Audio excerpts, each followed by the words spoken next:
страсти кипят вокруг дележа миллиардной империи маркетплейса Wildberries в России. И на этот бизнес тоже, оказывается, пытается наложить лапу Рамзан Кадыров. Как его люди засветились в скандальной истории и позволят ли наместнику Чечни отжать еще одно прибыльное дело? Разбираемся. Разборки в духе 90-х снова на улицах Москвы и не где-нибудь, а в нескольких сотнях метров от Кремля.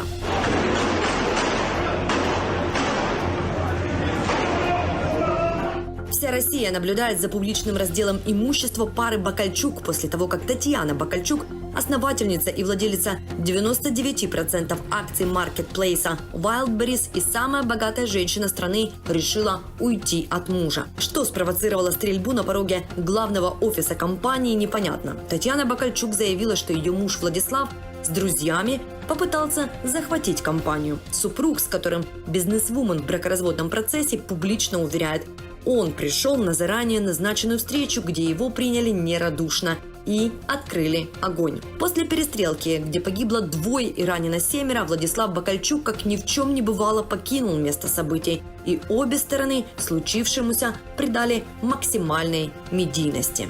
Владислав, что ты творишь? Как ты будешь смотреть в глаза своим родителям и нашим детям? Как ты мог? Как ты мог довести ситуацию до такого абсурда? В ситуации вокруг Wildberries нужно понимать, на кону миллиарды долларов. И для их защиты каждая из сторон нашла свою крышу.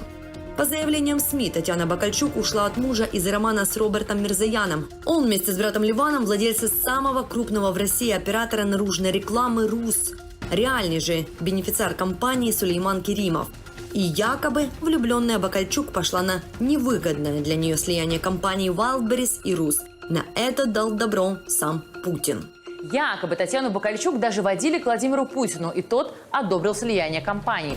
Куратором проекта был назначен замглавы администрации президента Максим Орешкин. Издание «Проект» писало, что Бакальчук приняла решение о слиянии с РУС под влиянием романа с исполнительным-директором компании Робертом Мирзояном. Американский Forbes пишет, что состояние самой богатой женщины России сократилось в 2 раза.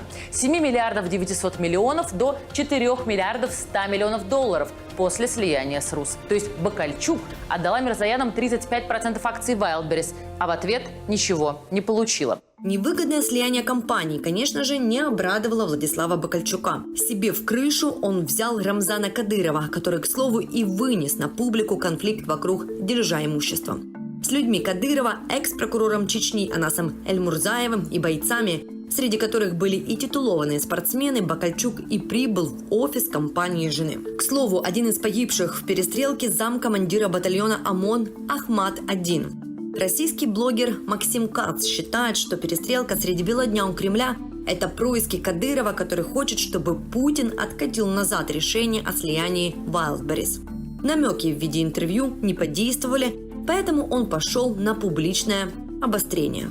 Стороны стремятся привлечь внимание, но не широкой публике, она-то ни на что не влияет. Тут явно попытка привлечь внимание главного арбитра Владимира Путина, к которому у Рамзана Кадырова, похоже, больше нет прямого доступа. Либо прямой доступ есть, но вопрос был решен не в его пользу. В принципе, все происходящее укладывается в образ действий Кадырова. Когда тот не получает, что хочет, то резко повышает ставки и начинает изображать буйно помешанного, помещая Путина в безвыходную позу. Когда нужно либо наказать людей Кадырова и потенциально самого Кадырова, либо идти у него на поводу. Это привычный стиль Кадырова. Когда случается какой-то конфликт или скандал, он никогда не залазит под плинтус, он наоборот, скандал максимально усиливает.